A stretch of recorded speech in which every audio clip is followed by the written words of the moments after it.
Programang ito ay rated SPG, striktong patnubay at gabay ng magulang ang kailangan. Ayon sa pangako ni Lucio kay Roberto ay mapapaslang niya na umano ng sabay ang mag-amang Ramon at Tanggol. Kaya nagmamadali na si Miguelito at Roberto na puntahan sila Lucio para makita nila ang bangkay nila Tanggol.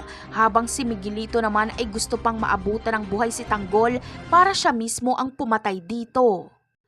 Ngunit kabaliktaran sa inaasahan ng dadatnan ni Miguelito at Roberto dahil wala na doon si Tanggol at Ramon dahil nakatakas na ito at ang makikita na lang nila ay ang mga patay na mga tauhan ni Lucio at ang nag-aagaw buhay na si Lucio dahil binaril siya ni Tanggol.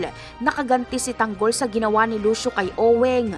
Mas lalong lalaki ang problema ni Roberto dahil nakatakas si Ramon. Alam niya kasing maimpluwensya pa rin ito at mahirap na kalaban. Habang si Miguelito naman ay galit na galit dahil buhay pa rin umano si Tanggol. Kaya sa kanyang pag-uwi ay si Santino ang kanyang pagbubuntungan ng galit. Papahirapan niya si Santino at papasuin niya ng nagbabagang bakal.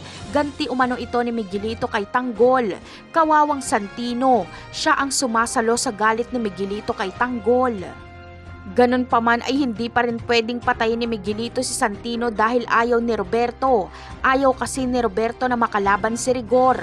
Ngunit ano kaya ang gagawin ni Rigor kapag malaman niya ang pagpapahirap ni Miguelito kay Santino? Siguradong hindi niya ito sasantuhin kahit mayor pa ito. Napakarami pa nating dapat abangan sa mga susunod na episode. Paalam!